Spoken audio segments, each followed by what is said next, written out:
I'll just start by saying I have been overjoyed by the conversation and conference today. I feel like it is incredibly rare in moments like these to come into a space and hear so much nuance, but also hope in the struggle for human rights globally. And I was wondering if we could just give the team that organized this tremendous conference a big round of applause.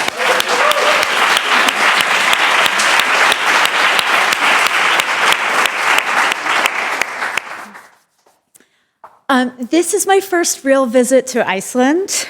I arrived this morning, but it's not my first time doing a fake visit.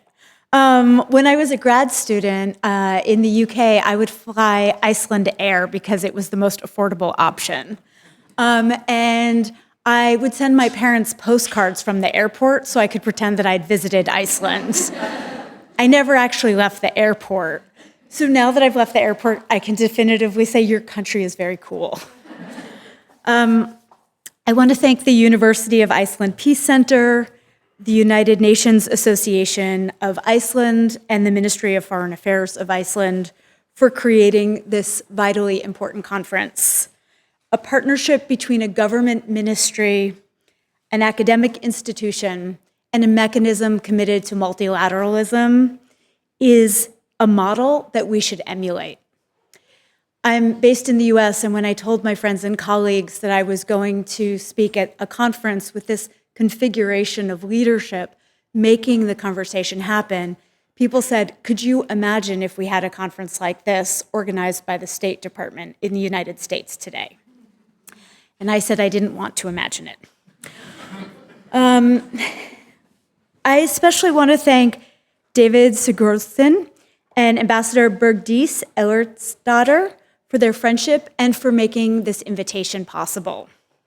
My journey to this stage began in 2021 when they hosted me at the Icelandic Embassy in Washington to celebrate my appointment as the US Special Envoy to advance the human rights of LGBTQI+ persons. And I remember that it was a cold December night, and I was wearing a dress that sparkled as bright as an ornament. And there was such joy in the room. There were diplomats and human rights activists, and my parents were even there. But everybody was celebrating a seemingly simple idea that actually represented so much more. The idea that the US would invest in equality as a foreign policy tool. Hate is contagious, but so is hope. And I think that night we felt like we were on the precipice of a new world, where every country would one day have a special envoy for LGBTQI+ rights, and where diplomacy could potentially be more than the art of negotiation and more than a strategy to avoid war. It could be the art of expanding what nations understand as possible. It's 4 years later, and we're at a different moment in history. Across continents, the rights of LGBTQI+ people and the very idea of equality is under siege. From Kampala to Karachi, from Moscow to Miami, politicians have discovered that fear is a cheap and renewable resource.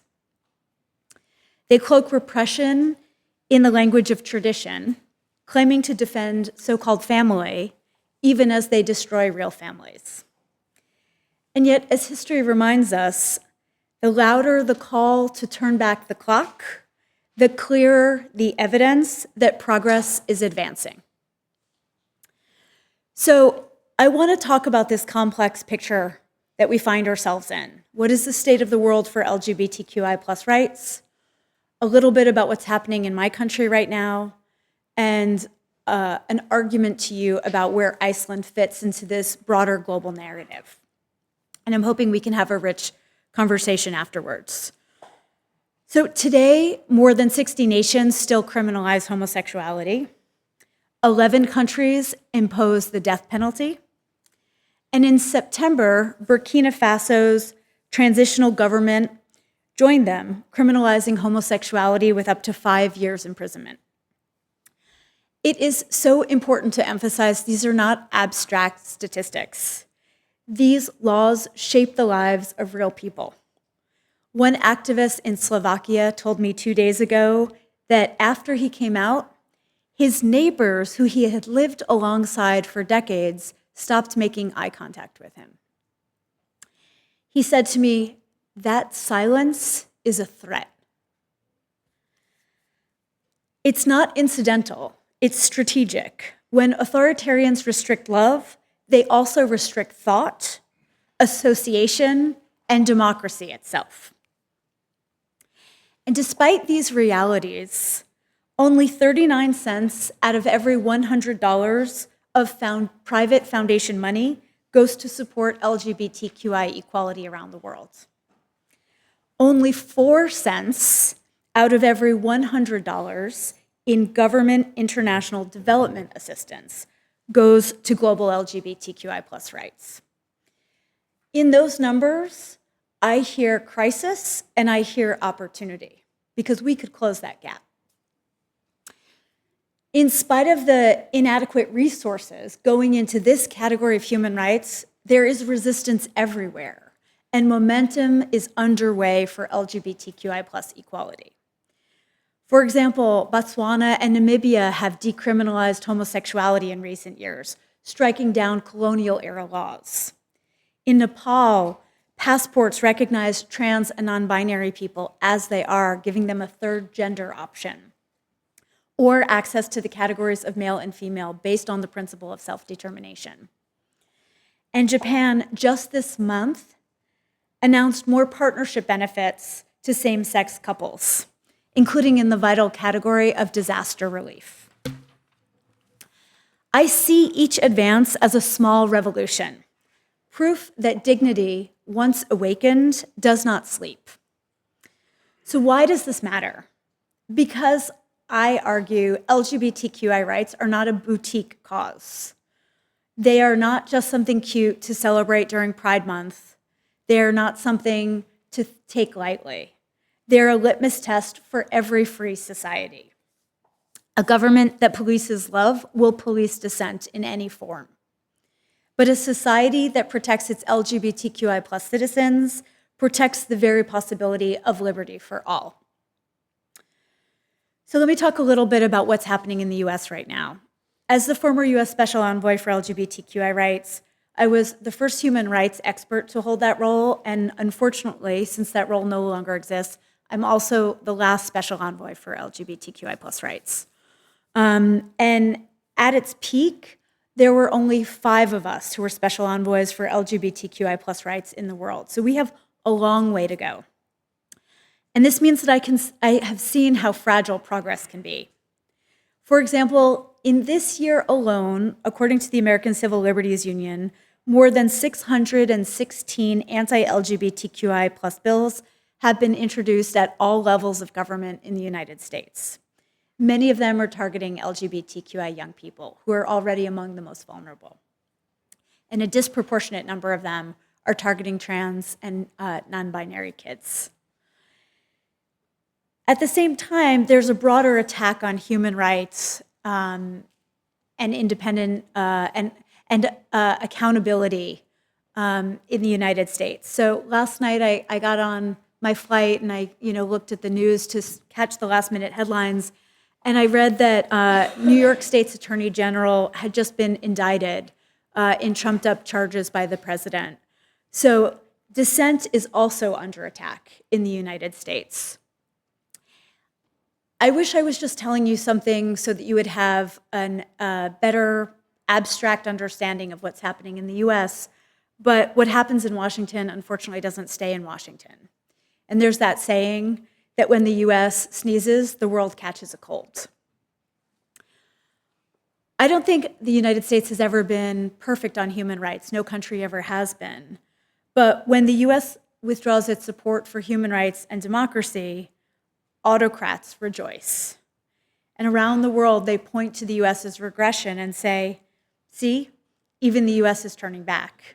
we can too. I think that backlash is not proof that human rights are losing or out of vogue. I think it's proof that we are changing the world faster than power can adapt. As the civil rights hero, Dr. Martin Luther King said, "The arc of the moral universe is long, but it bends towards justice." So our responsibility, especially in moments like this one, is to help it bend more swiftly and to ensure that it bends towards everyone. So I spent my career as a human rights activist, and I did a few years in government. And so I still primarily see myself as an activist, but I feel I got to peek behind the curtain and see how governments think and what I wish more governments understood. And I think what really surprised me was realizing how peripheral human rights agendas are in the context of most governments' foreign policy, certainly my own, but not exclusively my own.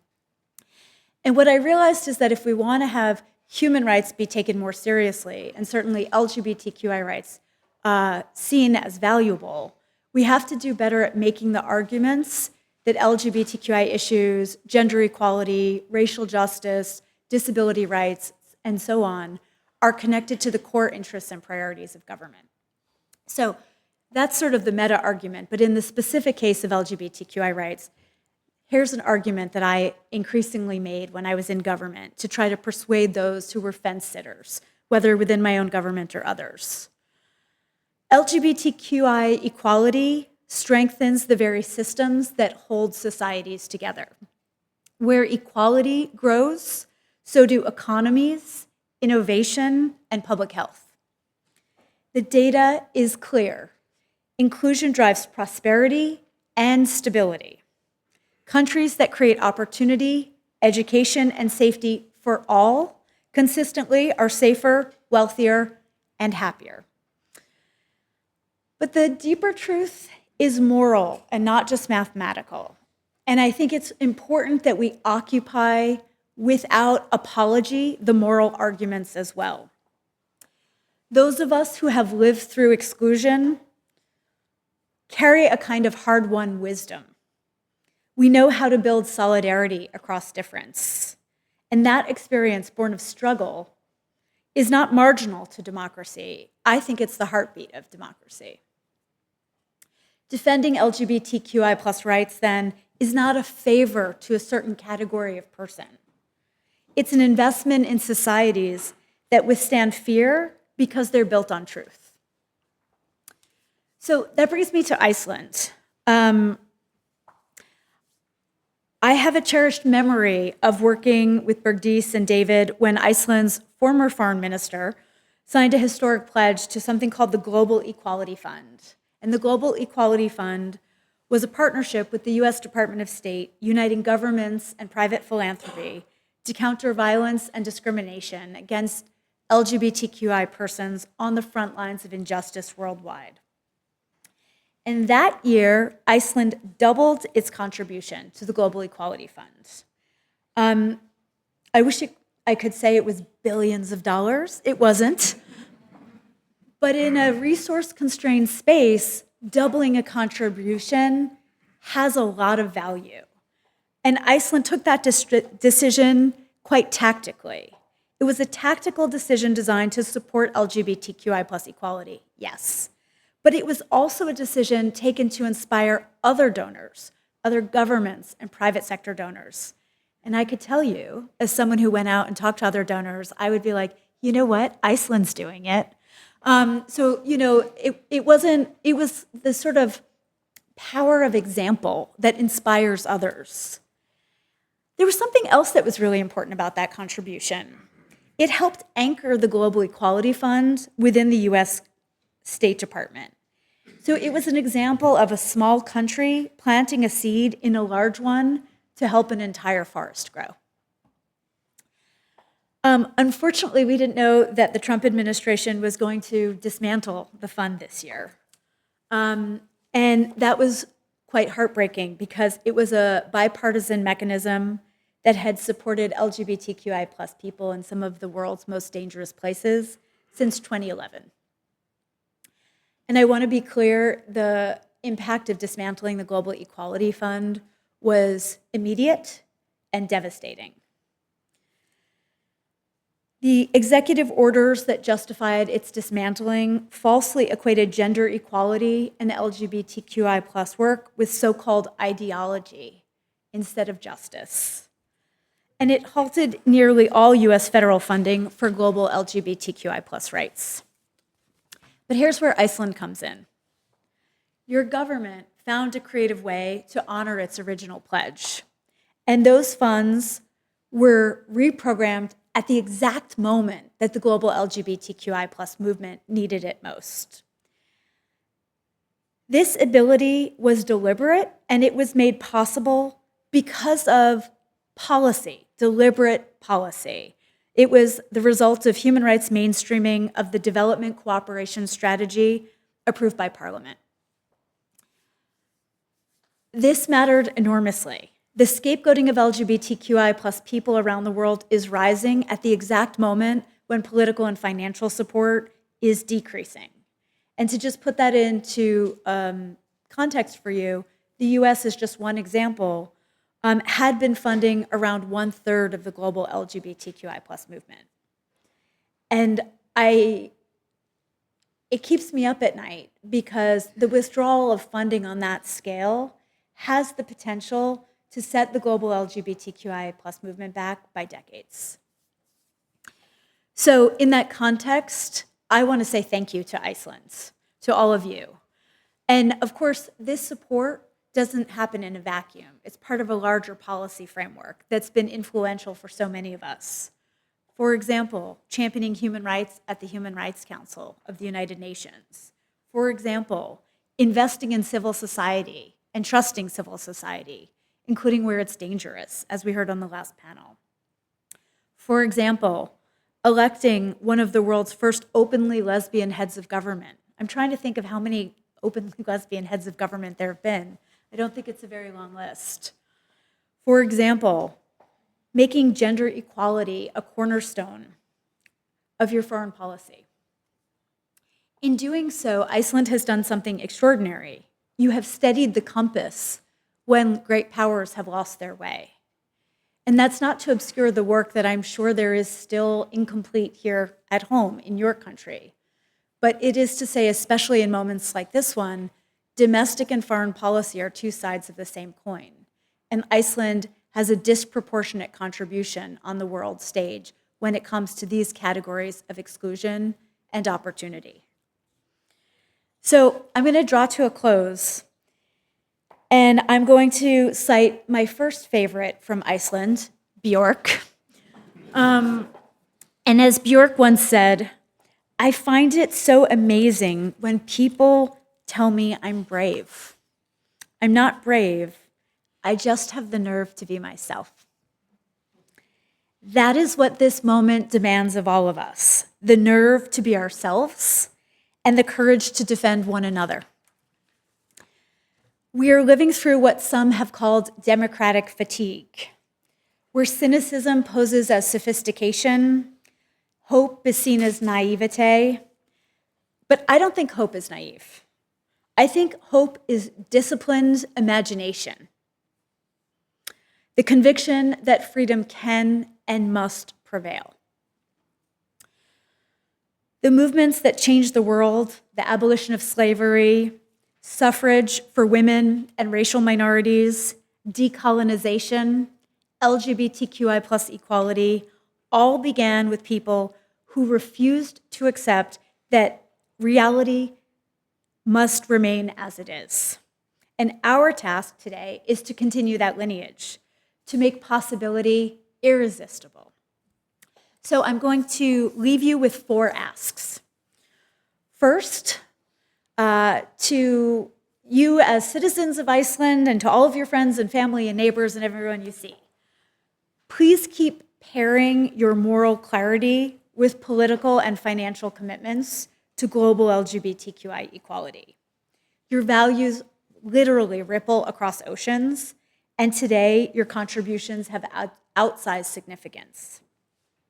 To the academics and journalists in the room right now, keep generating data and stories that show that inclusion is a strength. LGBTQI people are not asking for special rights, only equality. Third, to the youth, including those in the front row, and human rights activists, many of whom are in the room right now, continue defending democracy itself.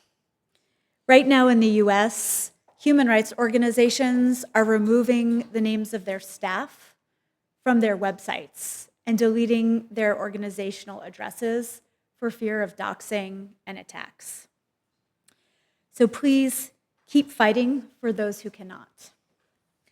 And fourth, to the government of Iceland and its representatives, please keep filling the vacuum of global leadership for LGBTQI equality, for gender and sexuality and rights for all. And perhaps consider creating a special envoy for LGBTQI plus rights. So let us keep building that more equal world in our laws and our classrooms, in our embassies and in our art, and in every space where imagination meets power. Because equality is not a Western invention and it is not a modern luxury. It is the oldest promise to live without fear, to love without shame, and like this beautiful island of fire and ice, to forge light from the harshest elements, leaving behind a world more just than the one we inherited. Thank you so much.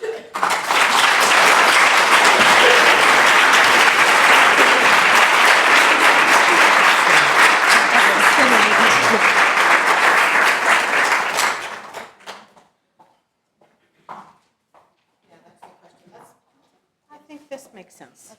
Okay. Thank you so much, Jessica. That was really excellent. We now have a few moments, and we're going to use it for what we talked about, the moderated youth dialogue. And we have three wonderful young women with us here today. Let me start by asking Humadóttir, who is the Youth Council representative for Samtökin 78. I actually wish I could say that in English, but I'm not certain how it's translated. Maybe you will help me out. But you have a question and some reflections, perhaps, for Jessica, please. Yes, I do come from the Queer Youth Center and the Youth Council of Samtökin 78, which is basically just a queer organization of Iceland, I think. And I would start by saying I am forever grateful for those safe spaces to exist and explore being myself. But you told us that the government has implemented 616 bills this year against LGBTQI. Not implemented. No, they've been introduced. Introduced. How would you protect the queer youth in the US if you could oppose those bills or replace them? How do you see that happening, getting those rights back for queer youth? Thank you, Snai. Well, the good thing is that there's an organized resistance to those bills, and most of those bills remain in draft form. So hopefully that gives you a little bit of hope. But I think the question Snai asks is a really smart one. What we have seen in recent years is a return to the weaponization of children in the context of the LGBTQI rights debate that harkens back to some of the stereotypes that I remember from when I was a kid growing up. But when I was growing up in the 80s and 90s, the way children came up in the context of conversations about LGBTQI equality was based on the fallacy that all gay men were predators and pedophiles. And I think this is the updated version of that myth and that harrowing framework. But I think the way it's being used today is very sophisticated and smart. Because if you think that someone is a threat to your child, you will do anything to protect them. And the idea that LGBTQI people have been reimagined almost as monsters seeking to recruit, and you've heard the term groom kids, is very dangerous. And that's why I think there are so many of these bills. But I also think they're a proxy. because none of these bills are really about kids' rights. They're not about keeping kids safe. If we really wanted to talk about what makes kids safe, we would talk about suicide prevention, we would talk about adequate funding for schools, we would talk about healthy meals programs, we would even talk about free and affordable childcare. But that's not what's being talked about. So I think that this is a Trojan horse to distract from issues that really impact Americans' kitchen table priorities. And I think part of the way we fight back is by naming it as what it is.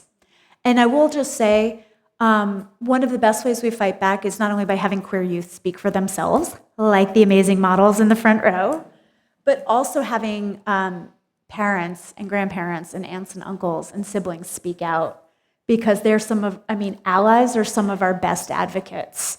Because if someone comes for your family, you're going to come for them. Thank you so much. And now moving over to the next representative, Stefanía Sigurdís Jóhönnudóttir is Iceland's Youth Delegate for Human Rights at the UN. Thank you. It's an honor to be today to you all. And my question and reflection is based on the current situation here in Iceland in these times of uncertainty. As an Icelandic youth, I often hear about how impactful and important we are in Iceland in regards to setting an example for the rest of the world when it comes to human rights. But in these times of uncertainty, these rights are being threatened on a universal scale, and Iceland is no exception. I cannot mention the influence US political propaganda, false news, and media has on us here in Iceland. We are witnessing a weaponization of social media where personal opinions based on prejudice and hate are looked at as facts, and specialists often cannot disregard it. Just recently, an Icelandic politician has raised questions that publicly threaten not only the rights but existence of LGBTQI+ persons in our country. My question to you, Jessica, is if you have any additional advice or message for us here in Iceland that are looked at and expected to be this universal example, while still needing to continue this forever long fight of not only the maintenance, but also advancement of human rights. Thank you. Thanks so much, Stefanía. I think I said in my remarks that domestic and foreign policy are two sides of the same coin. Our credibility as brokers for justice, democracy, and rights depends on coherence between domestic and foreign policy. So it can't be do as I say, not as I do. If we believe in human rights, we have to live our values. And that doesn't mean any of us are perfect, but it means that we need to put money and political will where our values are. I can imagine that having a great global reputation maybe could make you feel complacent at times, but there is so much more to do. None of us are perfect. There's no such place as a queer nirvana. And if there were, I'd be signing up right away. But I just want to say, one of the things I unfortunately do is I track the work of anti-rights actors globally. And I keep going to countries and talking with activists who say, suddenly out of nowhere, things started to change here. Anti-LGBTQI rhetoric was everywhere. And we were hearing arguments that we'd never had in our country before. But suddenly people were claiming it was a homegrown argument. So I just want to say there is a globally networked, well-funded group of actors that are seeking to subvert gender equality and LGBTQI rights everywhere. And Europe is very high on the list of targets. And if anybody wants to talk more about that in the break, I'd be happy to. But I think Stefania's point is not to be taken lightly. If you believe in gender justice, fight just as hard for it here at home before you lose it. Thank you so much. And now on to the third one, Sylvía Martinsdóttir, who is president of the National Youth Council of Iceland. Hi, I just want to thank you for your speech. It was very interesting, and also thanks for inviting us here today. I have to agree with some of Stefania's points, because being an example or a good example in the United Nations or on the world stage makes it sometimes difficult to fight for our rights here at home. say like the youth dialogue and youth participation is good compared to in many other countries around the world, but we're still quite behind the Nordics, for example. But I'm kind of curious, and I wanted to ask you about what the United States has been doing or can do to better engage the youth in dialogue about peace and about human rights, and how these processes work in the United States. Thank you. Thank you. Sylvia, do you mean the US government or people in the United States? I guess both, like how it is here in Iceland.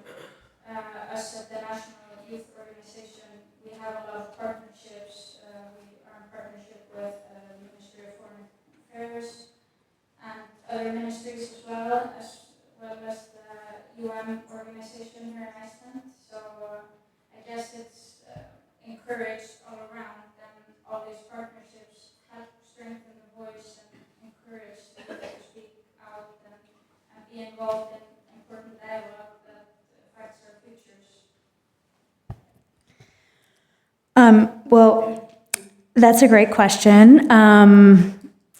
I have to say the queer youth that I know and just the youth that I know in general in the US are really, they give me hope because they're unrepentant in their commitment to justice and being their authentic selves. I mean, I think Sylvia's question inspires me to think, is there a silver lining in the current moment in the United States? And it can be hard to find a silver lining, but if you believe in justice, you have to find things that keep you going every day.